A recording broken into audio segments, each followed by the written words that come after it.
Bueno, entonces continuando, según el tipo de máquina que conectemos, los comportamientos más frecuentes de resistencia en la máquina, estamos hablando de la parte mecánica, sería uno de esos que tenemos ahí. ¿Vale? Tenemos el 1 que sería el constante, que es esta línea de aquí arriba. Bueno, esto hoy no va a querer funcionar, me temo. Esta línea de aquí arriba sería el par constante. Luego tendríamos el segundo, que sería el inverso, que es la línea que está en color negro, que es el que va disminuyendo, ¿no? Empieza a un valor muy alto y a medida que la máquina se va acelerando, cada vez la resistencia es más pequeña. Luego tenemos el par creciente, que sería el 3. A medida que la máquina se va acelerando de manera proporcional, el par cada vez es mayor. Y luego uno muy típico, que sería el que está en color rojo, que es el cuadrático, que aumenta también con la velocidad, pero siguiendo una parábola, ¿no? Es una función cuadrática. Y bueno, luego nos comentaba por aquí las máquinas donde eso era más típico, ¿no? El par constante, por ejemplo, nos decía que eran máquinas de transporte horizontal, tipo líneas transportadoras y cosas de ese estilo. En elevación también se da, en elevación de cargas, en trenes de laminación. Luego tendríamos el cuadrático, que es en bombeo de fluidos, ¿vale? Por eso os digo que es muy típico, porque hay muchas instalaciones de bombeo, bombas centrífugas, ventilaciones. Vale, esos dos son quizás los más, en cuanto a casos, los que más vais a encontrar. Los variadores suelen tener un par de modos de funcionamiento para responder a estos funcionamientos, ¿vale? Por eso os lo comento aquí en la presentación. Los otros dos me vale con el del primero, con el del proporcional, desde el punto de vista del variador, ¿vale? El creciente y el inverso, para cualquiera de las dos me valdría. El inverso lo podríamos tener en máquinas, sobre todo que vayan en vacío, que estén muy poco cargadas, se nos da esta situación, donde tengo que vencer el par inicial cuando está arrancando la máquina, pero a medida que se acelera, cada vez tiene menos resistencia. Y el proporcional ahora de pronto no sé deciros en qué tipo de máquina está. Realmente el que más vais a ver es el de color rojo. Color rojo y sobre todo el 1, el constante. De todas maneras, desde el punto de vista del variador son los dos casos más representativos, porque el creciente lo puedo tratar como si fuese el 1 y el inverso exactamente igual también, como si fuese el 1. Es el caso cuadrático el que se trata de manera separada. De hecho, los variadores traen una configuración muchas veces de fábrica, no en todas las marcas, pero en algunas, para trabajar en un bombeo. Y ya te pone todos los parámetros del variador adecuados para el funcionamiento de un bombeo. Normalmente con una entrada que va a leer el caudal, y o voy a mantener el caudal constante, o bueno, el funcionamiento normalmente en bombeo suele ser mantener un determinado caudal. Bueno, más cosas por aquí interesantes.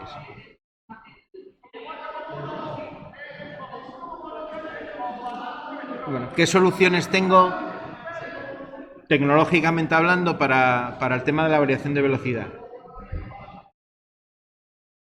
En corriente continua, bueno, no aparece aquí, pero tendría, desde el punto de vista tradicional, los reostatos de regulación. En un motor de corriente continua la velocidad se regula muy sencilla con una resistencia. Dependiendo del tipo de motor, pues se pone en un sitio o en otro, pero con una resistencia variable. Tengo variadores también en la opción de variador de corriente continua. En motores de corriente alterna, que es lo que nosotros vamos a emplear, tengo tanto arrancadores como variadores. El arrancador no me varía la velocidad, hace que el motor funcione a los 50 Hz de la red, pero me permite hacer ese arranque suave y esa parada suave que puedo hacer también con un variador. Es un dispositivo parecido, pero más sencillo. Luego, con roto bobinado puedo tener la opción de variador también, y en este caso también de las resistencias rotóricas. Luego sale una transparencia como ese motor lleva una serie de resistencias conectadas a través de los anillos rozantes al rotor, y el variador puede gestionar el momento en el que entran o en el que salen también esas resistencias. Y luego en los servomotores tengo variadores específicos para servomotores. Servomotores es un motor muy utilizado hoy en día para posicionamiento y en robótica. Es un motor que me permite hacer, por ejemplo, actuadores lineales que se comportarían como un cilindro neumático, pero a través de un motor. Y puedo regular de manera continua y muy perfecta la posición con mucha precisión. Por eso en robótica, cuando hay que posicionar una pieza de una manera muy precisa, rango de milímetros, incluso menos, se utilizan mucho los servomotores.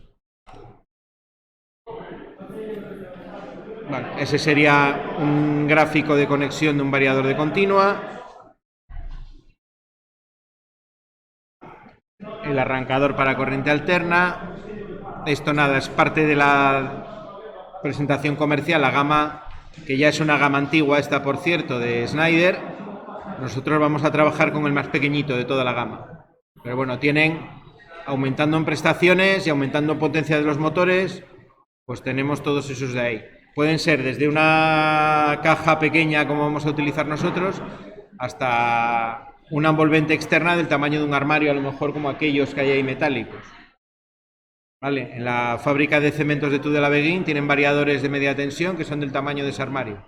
Al final tiene una ventanita y se ve un frontal muy parecido al variador que vosotros vais a manejar, que se puede parametrizar, pero la necesidad de manejar corriente grande me lleva un armario grande con disipadores de calor muy grandes, etcétera, etcétera. Este es el, como os comentaba antes, el variador con conexión de resistencias rotóricas.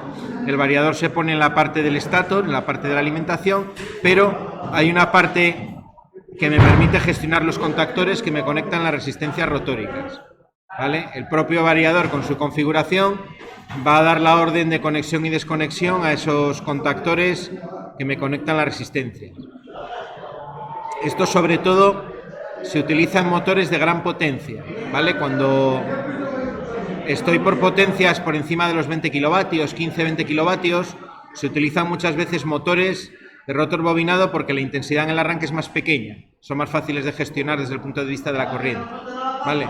En motores más pequeños, que es donde estamos nosotros, el motor que generalmente se utiliza es el de jaula de ardilla, ¿vale? En media tensión, por ejemplo, hay muchos motores de rotor bobinado, por el tema de las corrientes también. Eso sería la pinta que tiene un servomotor, ¿vale? Los servomotores normalmente, aparte de ese variador, van a llevar un driver para la parte de control de las posiciones y demás. ¿Qué criterios se siguen para elegir un variador? Ahí os da el fabricante, pues algunos, ¿no? La técnica, la aplicación, ¿para qué lo voy a utilizar? Sería lo primero, porque todas las fabricantes tienen gamas específicas para ciertas aplicaciones como bombeos, por ejemplo. El coste total de la instalación, el variador más el motor más la instalación, los costes de mantenimiento, que esos no siempre son fáciles de calcular.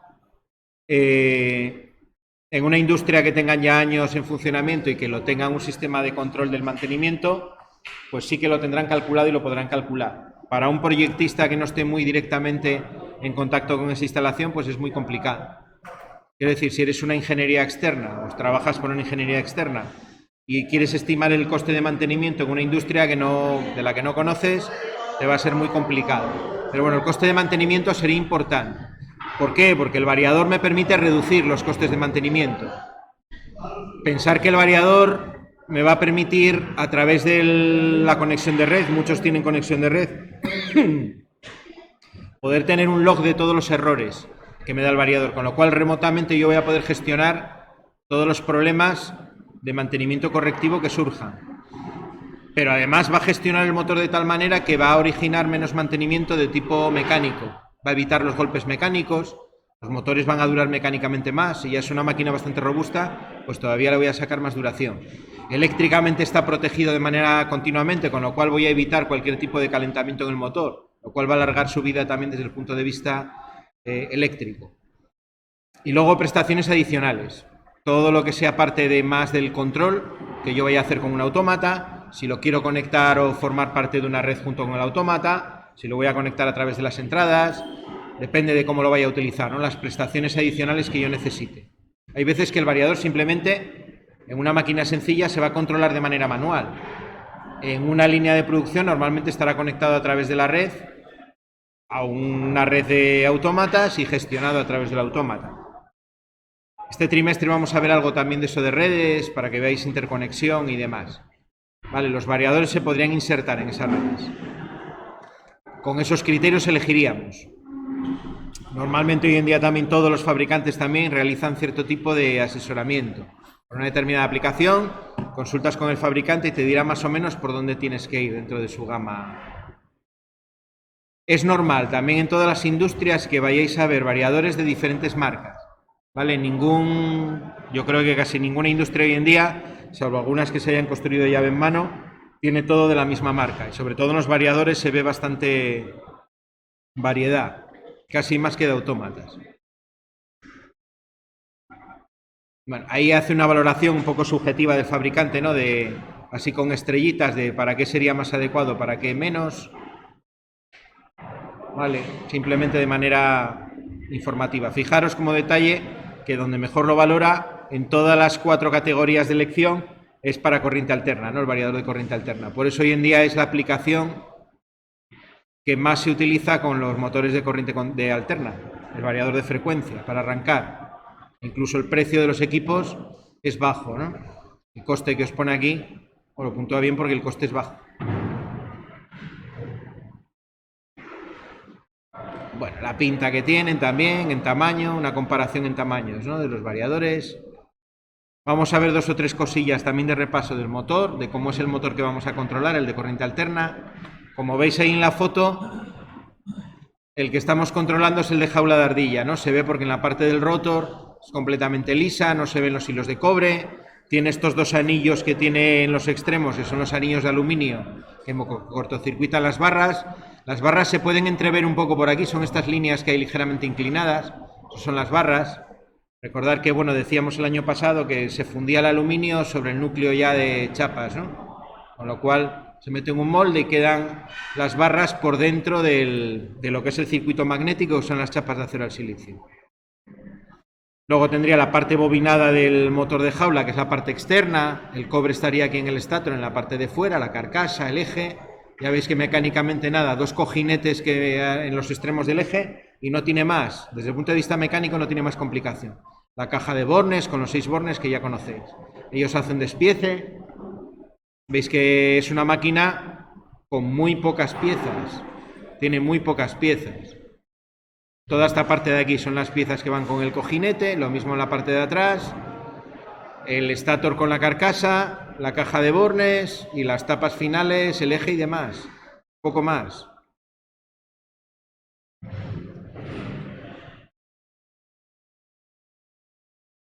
¿Vale? Ahí nuevamente con el corte. Fijaros qué conexión tiene aquí, puesta en la caja de bornes. ¿Qué conexión es esa? ¿Alguien se acuerda? Pues ya lo olvidaste. ¿Cómo está conectado? ¿En estrella o en triángulo? En estrella, ¿no? Está uniendo los finales de las fases. Cuando están así 2 chapas solo y en línea, estrella. Bueno, ¿por qué gira el motor? También vamos a recordarlo muy rápidamente. Bueno, el motor gira porque, tal como construimos el motor, y al alimentar con un sistema trifásico de tensiones que están desfasadas 120 grados, yo consigo un campo magnético giratorio en el interior de la máquina. ¿Vale? 3 devanados desfasados 120 grados, alimentados por 3 tensiones desfasadas 120 grados, que lógicamente van variando en el tiempo. Esa variación, el año pasado lo poníamos con un gráfico parecido a este de aquí. Digamos que el máximo del circuito va cambiando, ¿no? Ya me salí. Esto simplemente es un recordatorio muy rápido. Aquí.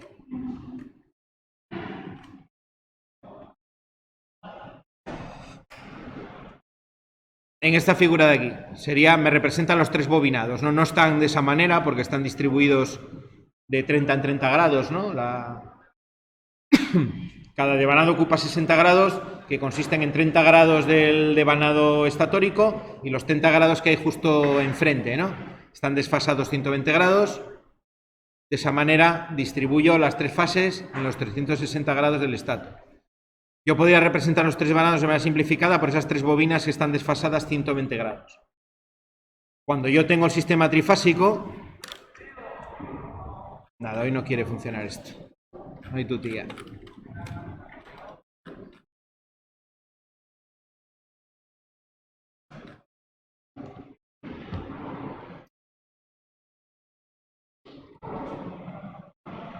Bueno, yo lo que tengo es primeramente un máximo, por ejemplo, en la primera fase, ¿no?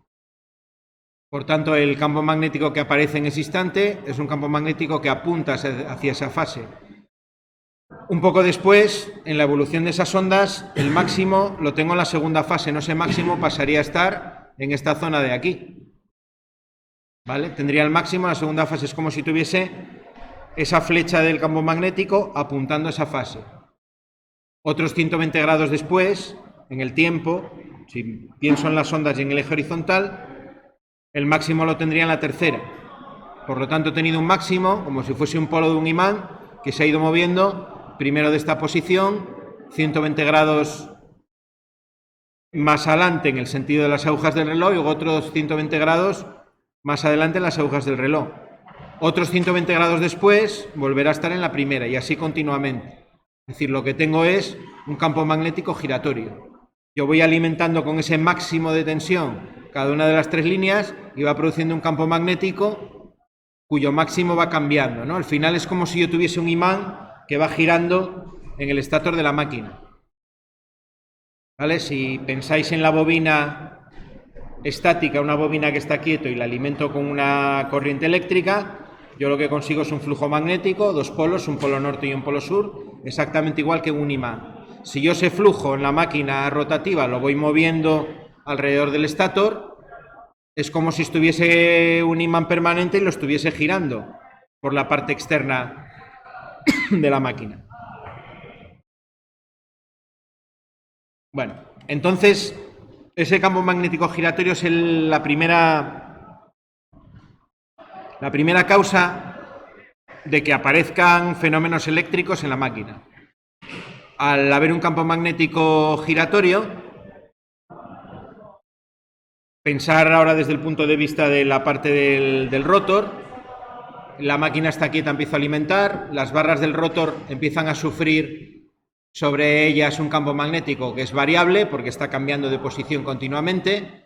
Cuando tengo un campo magnético variable y que ellos lo van a ver moverse a una determinada velocidad por encima de ellos, aparece el principio de inducción electromagnética, aparece una fuerza electromotriz inducida, ¿vale? El principio, que es el que se llama principio del generador, sigue lo que se llama la regla de la mano derecha.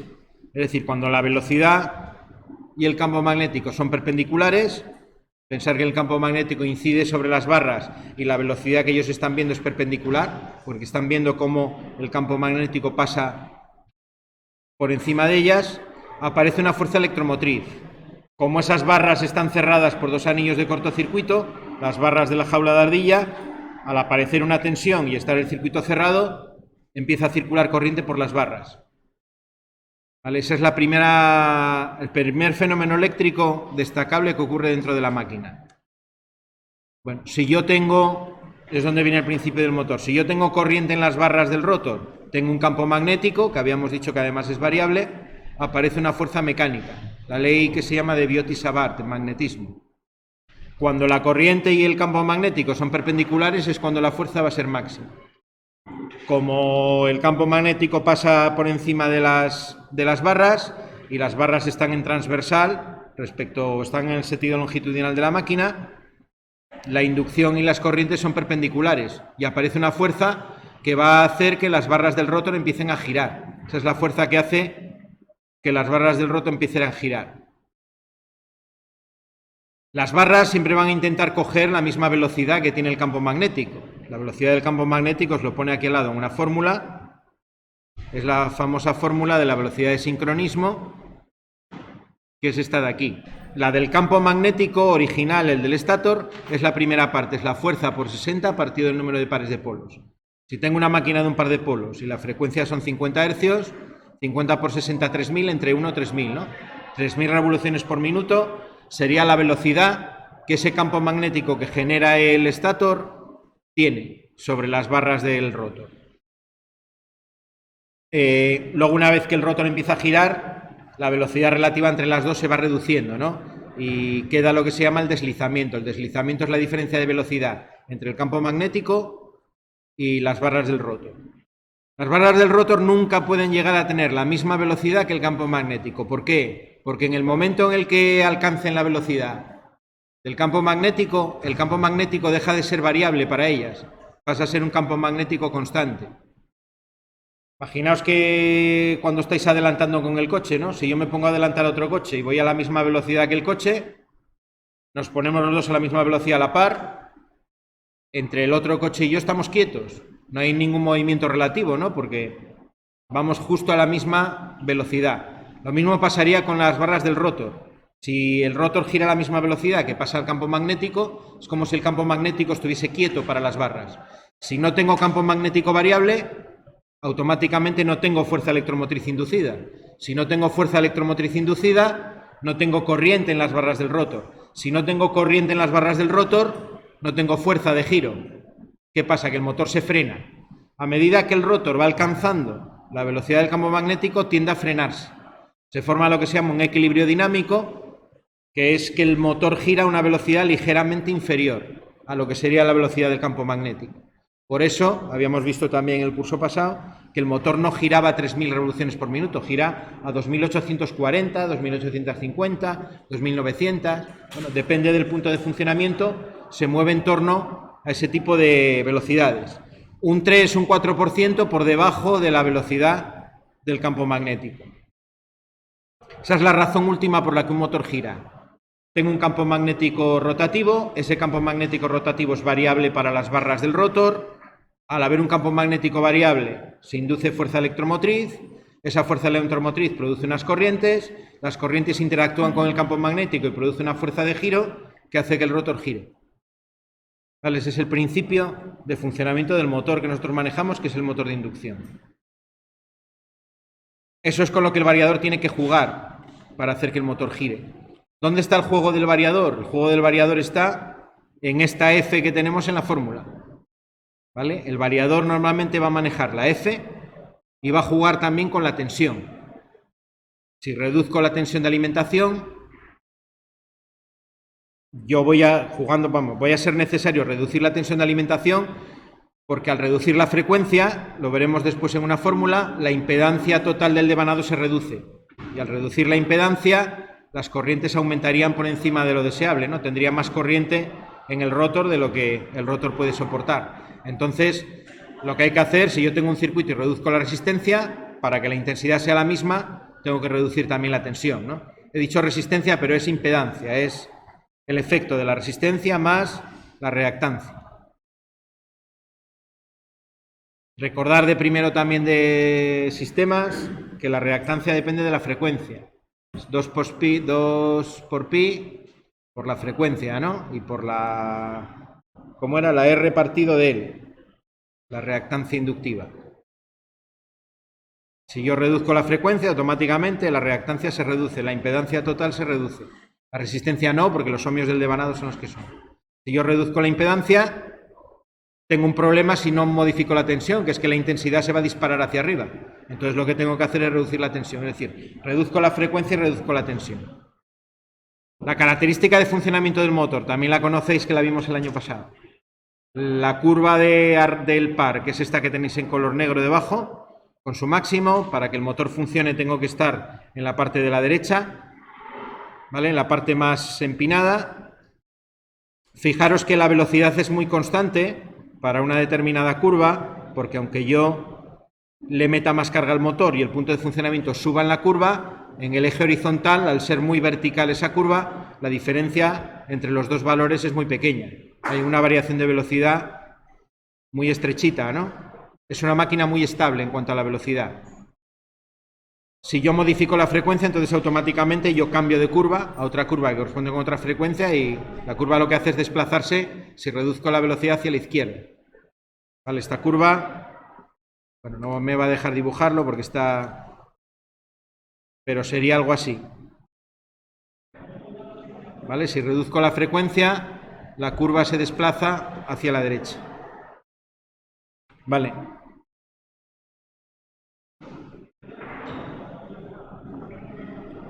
Los dos métodos entonces que podemos tener para variar la velocidad del motor, el que estamos viendo que es el de variador variando la frecuencia y el que habíamos visto en el primer trimestre, que era el motor de Alander, ¿no? Conmutación del número de pares de polos. Los dos me juegan sobre la misma fórmula, con el parámetro que está en el denominador que es el número de par de polos, son el numerador, la frecuencia.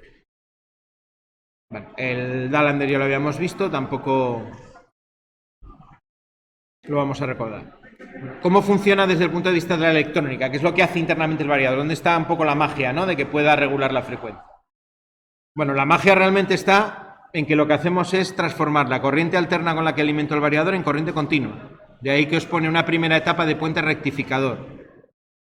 Ahí automáticamente tengo el bus de continua, tengo una parte de la electrónica interna que solo tiene ya corriente continua, y desde el punto de vista de la fuerza lo que tengo es un puente ondulador. Son una serie de transistores que yo voy a ir alimentando con un circuito electrónico de control para que produzcan la alimentación adecuada para simular una red trifásica en el motor, ¿no?, en la alimentación, pero con toda una electrónica de control que me permite cambiar el periodo, la frecuencia, todos esos parámetros. Bueno, la rectificación, lo que tengo sería, de entrada, lo que tenéis a la izquierda, que sería esto de aquí. Cada vez que toco ahí me lo cargo todo.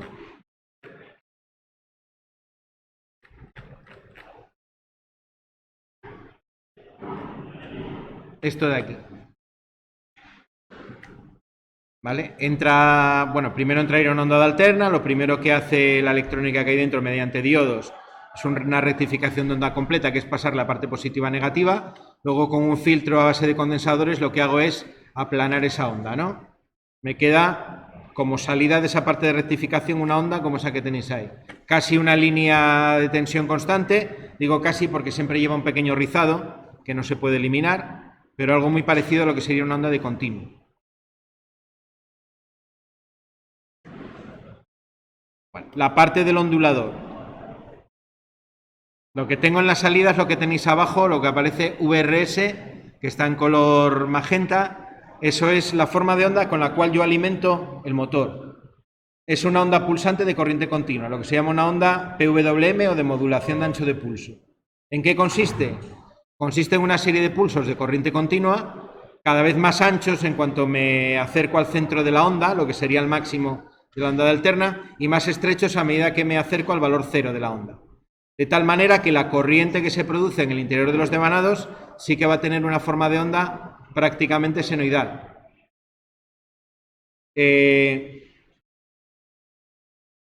No sé si os lo explicarían, supongo que sí. Cuando yo alimento una bobina con corriente continua, hay siempre un transitorio en el principio y al final la bobina, una bobina ideal que no tuviese resistencia, se comportaría como un cortocircuito.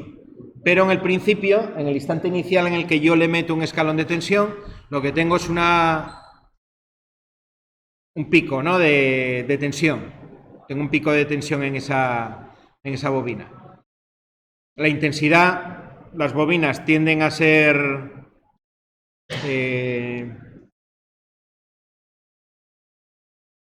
a ver cómo lo digo, tienden a amortiguar la intensidad.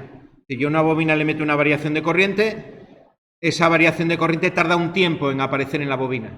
Si yo le meto, por ejemplo, un escalón de tensión y la bobina tenía 3 amperios, si la tensión nueva le hace que pasaría a tener 4 amperios, no va a tener 4 amperios inmediatamente, sino que va a tardar un tiempo en yo poder medir los 4 amperios por la bobina.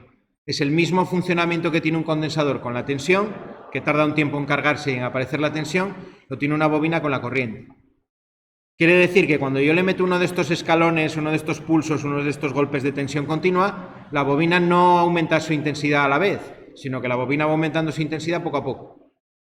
El juego de la corriente es que entre pulso y pulso no le dé tiempo a la corriente a hacerse cero. Entonces cada vez la corriente va aumentando. Cuando hago cero el pulso baja ligeramente, luego vuelve a aumentar con el siguiente pulso, baja ligeramente, vuelve a aumentar, de tal manera que el comportamiento de la corriente es como una onda de alterna, con un rizado, con una serie de picos o de inestabilidades, de pequeñas variaciones, pero que se parece mucho a la corriente que hay en el interior del motor, cuando es una alimentación alterna. Vale, esa es la magia, digamos, o el truco del variador. Lo estoy alimentando con un tren de pulsos de corriente continua, pero que produce unos efectos, desde el punto de vista de la corriente, similares a la corriente alterna. Realmente cuando tengo un variador estoy alimentando el motor con corriente continua, ¿vale? Pulsante pero continuo. Si tenéis la onda de corriente haría algo así, ¿no? Con esos pulsos tan exageradamente anchos, pero iría, sube y siempre baja menos de lo que sube, de tal manera que al final lo que consigo es esa onda parecida a una onda de corriente alterna. Como dispongo de 3 grupos de transistores, uno para cada fase, con la lógica de control yo hago que esas ondas estén desfasadas 120 grados, como en la trifásica, y el motor exactamente le va a parecer que lo estoy alimentando con trifásico. Esa es la razón también por la que decíamos que para motores de pequeña potencia es posible tener una alimentación monofásica y una salida al motor trifásica. ¿Por qué? Porque yo cojo la monofásica, la transformo a continua y a partir de ahí, con la lógica de control y los transistores del puente rectificador, me invento las 3 fases. Si necesitase inventarme 5, podría inventármelas también. Estamos en sistemas trifásicos, si fuera pentafásico, pues se podría hacer exactamente igual. Solo es rentable, solo es efectivo desde el punto de vista de calentamiento cuando tengo un motor de pequeña potencia, en uno de gran potencia es inviable porque voy a tener ya que absorber un montón de corriente por el primario y no interesa, ¿no? Cuando se utilizan motores trifásicos es por algo. Pero básicamente es eso, lo tenéis ahí en los apuntes del año pasado y en la presentación que tenéis ahí en el Classroom, toda la explicación de todo eso ahí, ¿vale? La fase rectificadora y demás.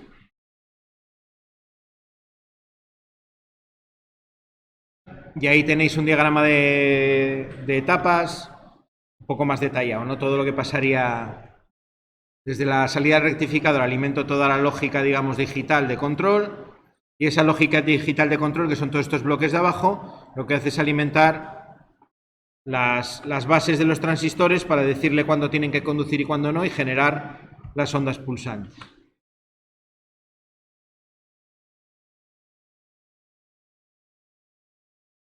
Inconveniente del variador, por la manera en la que funciona. Fijaros qué pasa con la corriente de la alimentación.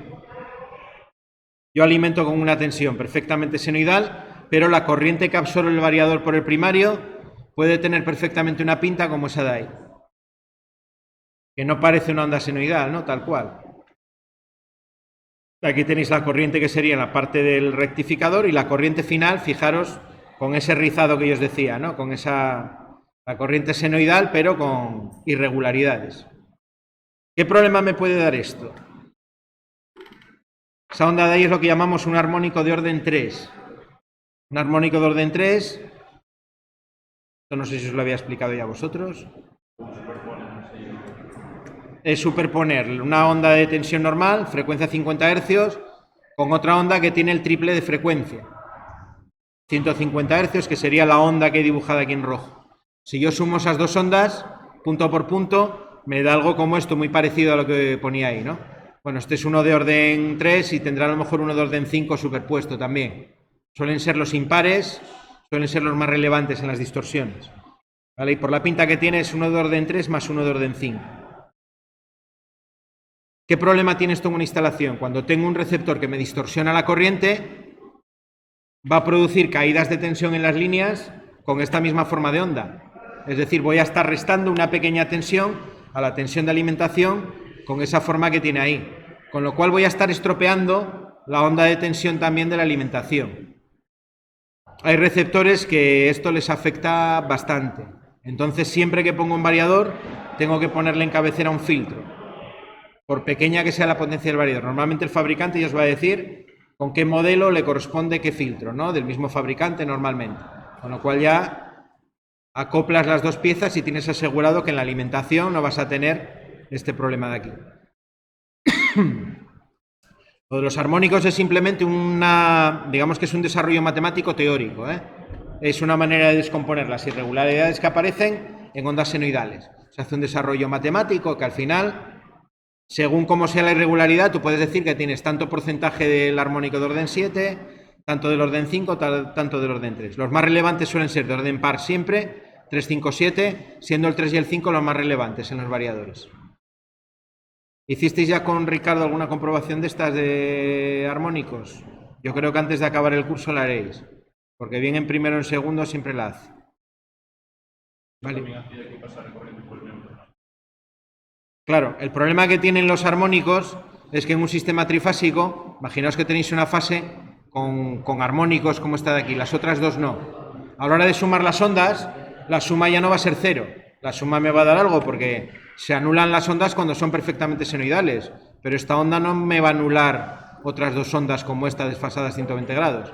Entonces el problema es que aparecen corrientes por el neutro. Y hay veces incluso, si hay armónicos muy fuertes, que la corriente por el neutro puede ser mayor que la corriente por las fases. Lo cual, teniendo en cuenta que muchas veces reducimos la sección del neutro, si encima le voy a meter más corriente que la de la fase, va a ser un problema grande. Por eso, los armónicos siempre hay que tenerlos bajo control. En general, siempre que tengáis una fuente de alimentación, algo que me transforme alterna en continua, me va a meter armónicos en la red, siempre. Y el variador, como lo hace a un nivel importante, porque lo hace además con corrientes de continua importantes, pues los armónicos que mete son importantes. Un ordenador mete armónicos, cualquier equipo electrónico que hace esa transformación os va a meter armónicos.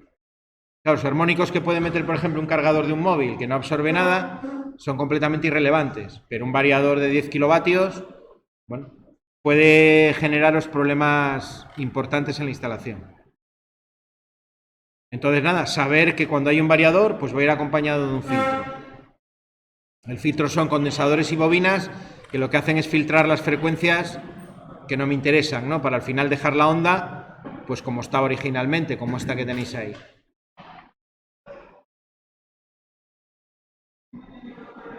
Y bueno, lo que os decía, así como más relevante, lo que os decía antes. La fórmula que tiene la impedancia del devanado del motor es esta fórmula de aquí. La Z es igual a la resistencia más... Bueno, la resistencia no, este sería el efecto de la velocidad o la parte de la impedancia que depende de la velocidad del motor. Y esta sería la parte que depende del propio devanado y de la frecuencia, lo que sería la reactancia. Si la frecuencia disminuye, esta parte de aquí disminuye, con lo cual la impedancia disminuye. Si la impedancia disminuye y mantengo la tensión a 400 voltios o a 230, la corriente se me va a disparar. Entonces el variador normalmente, aparte de reducir la frecuencia, tiene que reducir también la tensión. Reducir la tensión es que la altura de ese tren de pulsos pues es más baja, ¿no? La amplitud de la onda se reduce, sin más. Por eso hacer una medida con el polímetro, con los polímetros que nosotros tenemos, en la salida del variador al motor no tiene sentido porque no vamos a medir nada coherente. ¿Vale?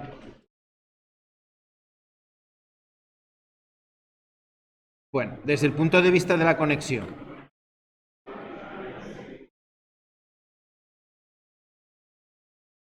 Esto es lo que vamos a ver ahora con uno de los equipos que tenemos ahí.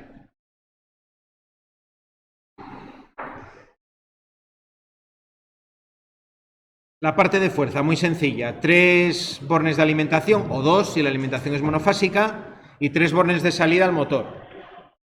El propio variador tiene incorporada la protección térmica, él me protege el motor, porque yo le puedo meter en parámetros los datos de placa, y él si sabe que la corriente máxima del motor son 5 amperios, me lo va a proteger y va a cortar a partir de los 5 amperios. Tengo protección contra cortocircuitos. Tengo realmente todo. Tengo hasta la conmutación del contactor, la tengo dentro del variador. Entonces, en principio, no necesitaría nada más que el variador. Aquí os dibuja un contactor. Y este contactor, normalmente los fabricantes os lo ponen en la entrada. Vale, si lo tenéis en la entrada, tenéis que tener en cuenta que hasta que yo no cierre ese contactor, el variador va a estar sin tensión. Desde el momento en el que yo pongo tensión al variador y le puedo empezar a dar órdenes de funcionamiento, pasan como 2 o 3 segundos.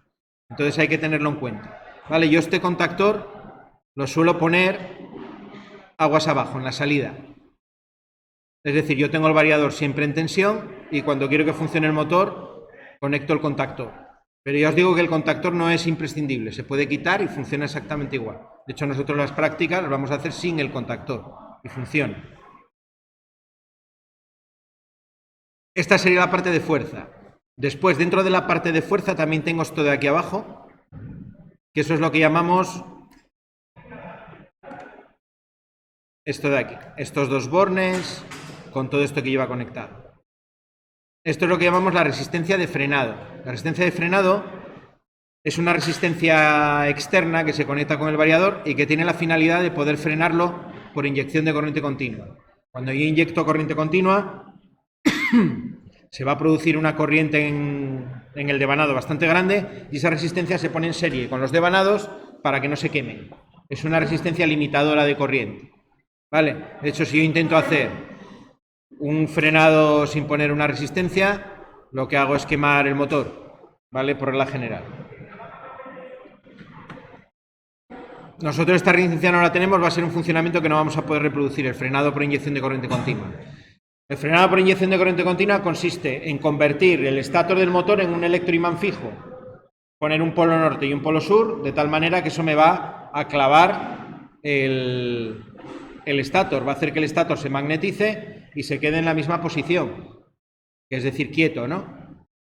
Como cuando yo alimento un relé y se mueve la culata, exactamente lo mismo. Dejo fijo el campo magnético del estátor y automáticamente el rotor se frena y se queda en la misma posición, enfrentado polo sur con polo norte con polo sur.